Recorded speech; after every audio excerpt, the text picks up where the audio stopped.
it seems pretty inconceivable that the Russian military have the wherewithal to advance on and take Kyiv. So as you say, it can absolutely be threatened and pummeled by missiles.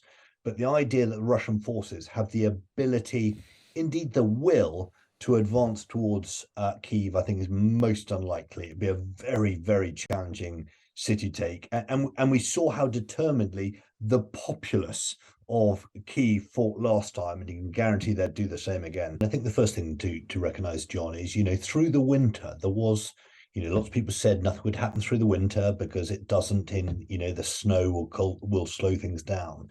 Actually, the Ukrainians had hoped to maintain their momentum through the winter. In practice, that didn't come about, arguably in part because of the delay in the provision of Western equipment. So here we are going into spring, which is historically when you get a sort of upturn in offensive activity. So what's to come? As you say, I think we're going to see a lot of speculation over the coming weeks, and I think we should all be really clear that whatever comes will not be what we're expecting. This is a game of chess, and both sides will be playing bluff and counter bluff. So it may well be the Russians are seeking to probe, try and find positions of weakness that they can exploit with the Ukrainians.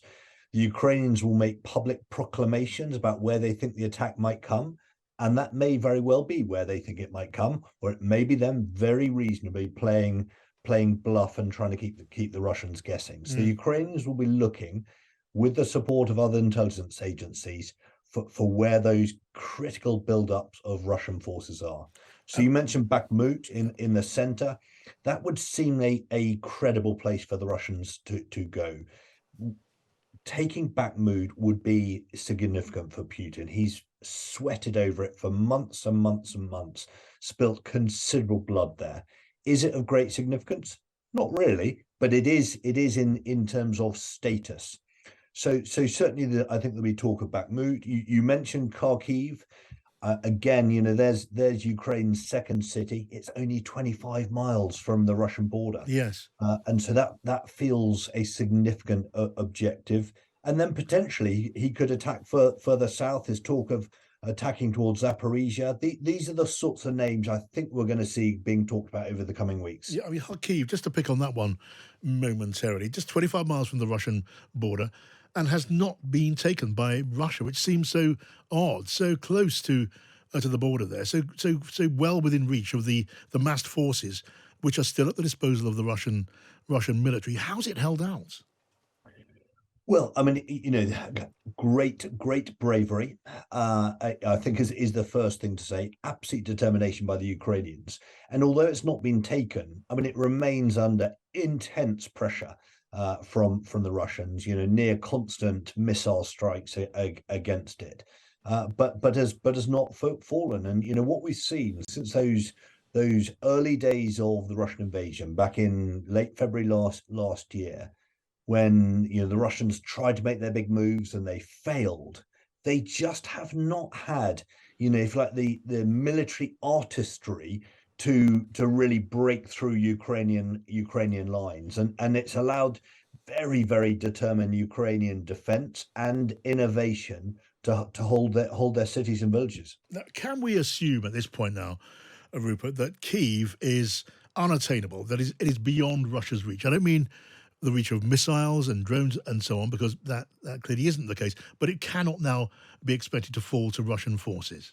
I think it's, never say never, but it seems pretty inconceivable that the Russian military have the wherewithal to advance on and take Kyiv. So as you say, it can absolutely be threatened and pummeled by missiles, but the idea that the Russian forces have the ability, indeed the will, to advance towards Kyiv, I think is most unlikely. It'd be a very, very challenging city take. And we saw how determinedly the populace of Kyiv fought last time, and you can guarantee they'd do the same again. Now, I was reading some interesting analysis from a leading strategist over the weekend about the likely shape and form of the Russian advance, and it had a lot to do with using troops, in many cases, they're least well-trained, conscripts, throwing them into the front line and using them almost literally as cannon fodder, just soaking up the Ukrainian barrage and better troops just trying to push forward behind them, which is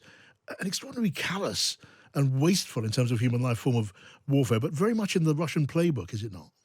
It is, and of course they have a strong history of this, going back to the Second World War and further back. So as you say, their assaults into Bakhmut, the Ukrainians have talked about almost human waves. Cannon fodder is the term they've been using, and that in many cases has been, we understand, Wagner Group individuals who were released from Russian prisons. They were given some degree of clemency if they went to the fight, and they have been literally thrown into what looks like a deeply unpleasant meat grinder. Now that will not get the Russians anywhere in terms of a proper offensive. Yeah. There is talk that some of the mobilized forces that, from when it was 6 months ago, have now been trained, have been used to reinforce slightly more capable mechanized units, and ultimately it's going to need to be proper mechanized units if they're going to have a credible offensive and not just throw more people to their death. Then they're going to need grown-up mechanized forces. Yeah, and it's encouraging, isn't it, from the Ukraine perspective, that if not now, then soon, as allies start to push in the kind of heavy weaponry and advanced weaponry that Ukraine needs, that Ukraine will have the weapons that it needs to strike anywhere in Russian-held territory, which will inhibit Russia's ability to gain ground. Oh, undoubtedly.